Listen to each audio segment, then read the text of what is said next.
Hey, what's up family? It's Sugar from Sound Candy Studio. Now today I want to talk about how to maximize your time in the studio, and by that I mean we're going to create some templates. See you in a moment.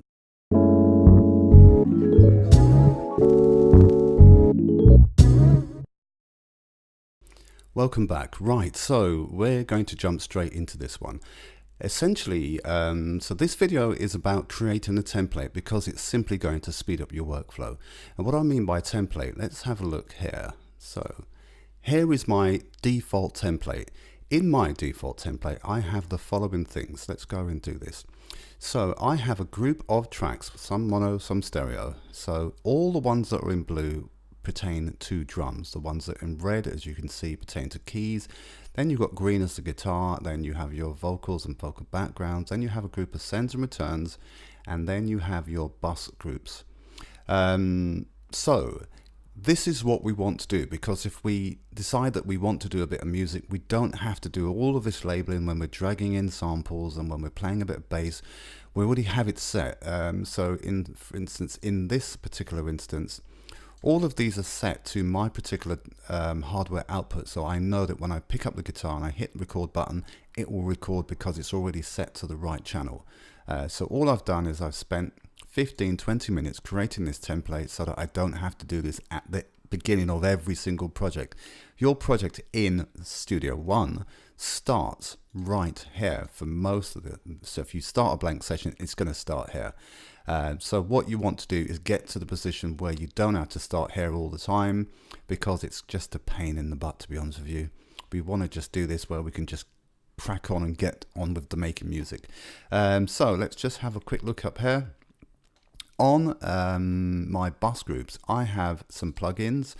It's just an EQ. This particular one's a Fab Filter. I've got lots of different plugins and lots of EQs, but I've chosen this as a default one because it's just the one I like using for this particular project. So they're across here, they're already on there. In the effects, returns and sends, I have an EQ and I have a bunch of reverbs and delays. Let's go into this one here. So I've got some reverb, some delays, different settings. It's just the way I like it. So what I would suggest is, if you can, it kind of makes sense to put these in here already. For me, these particular plugins don't seem to hog any resources, so I wouldn't worry about that. On the other side, so your master track, your left and right, I have tape saturator that I always have this one on there. I do have others. I do have the one from Waves, and I do have the, what's the other one I use a lot? Let's just go in quickly. I do have several different plugins for tape simulators, but I like this one. Then I have a bus compressor. Yes, I use this a lot, but I don't. I've got lots of other compressors. And then for maximization and peak reduction, I'm using the new gen. Once again, this is just a starting point. These are not necessarily all of the plugins I'm going to use. These are not even the default plugins, but this is a good place to start. So I do always want some tape saturation on my tracks most of the time. I always want a compressor and I always want a maximizer. I do have Ozone 8, so if somebody says why don't you use that, I do use that as well. But this is just a good place to start, and that's why it's there. So we're just talking about starting points. I generally always compress this window down because I want to see them all until I want to go in and fine tune something, so it's not necessary for me to see them all.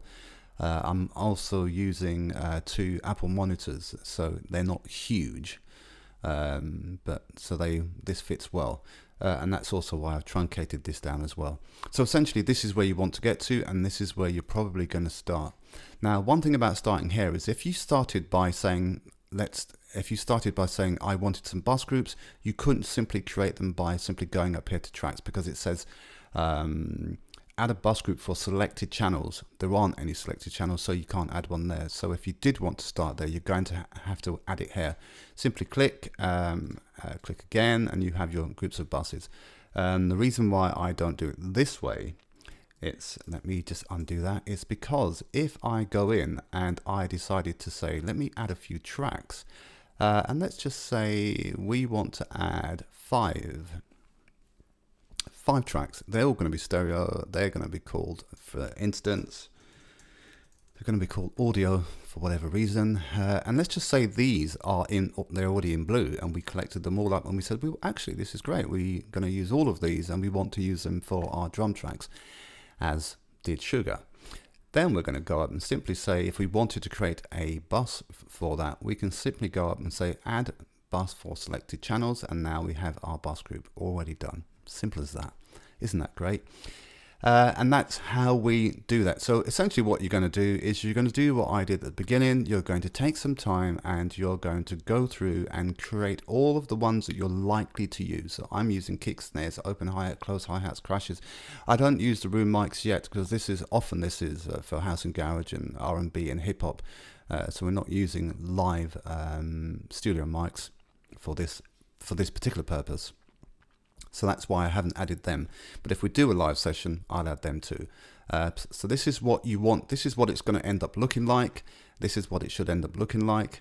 So that if you go in and you're doing, I don't know, house and gouge, for instance, and you go in and you find a file, let's just go into anything. Let's just go, I don't know, let's do, I don't know, classic disco. Let's have a look in there. Go to some WAV files. If, for instance, you are going to grab anything out of here and you were going to drop it on, this says this, let's go and okay, that's that. But if you were and you wanted that, you could now just grab this and drop it onto a vocal or a background vocal, and it's there. It already says Vox, it's in the right place, it already has a bus group for it. Done. You don't have to label this. You may have to change the labeling on here, but you don't have to label this, and it's already set up. That's why we're doing it. We're just doing it so that we can make our job as producers and engineers and studio musicians. We're making it so that our process simply becomes a little bit quicker. That's all we're doing. Right, that's it. I did say this was going to be a short tutorial, and it certainly is. So go in, create these tracks as you need to. I would definitely color code them. In my world, I always have drums in blue and keys in red, and so on and so forth. If you want, I can certainly upload this to a Dropbox somewhere where you can simply have this template. The problem that you find when you have this template, this is set for my hardware, so you will have to go through and reroute some of the channels. Well, you're going to have to reroute them all because they all go to my particular hardware. So it may not be useful, but it's certainly quicker than you doing it yourself. So if that's something that people are interested in, let me know and I can upload this. And that's it. Okay, so take care for now. Please like, comment, subscribe, hit the bell button if you'd like to be updated, keep updated with the videos I'm doing. And if you have something that you want me to specifically look into, please feel free to comment and I'll certainly see what I can do. Okay, that's it for me. Take care. See you again next time.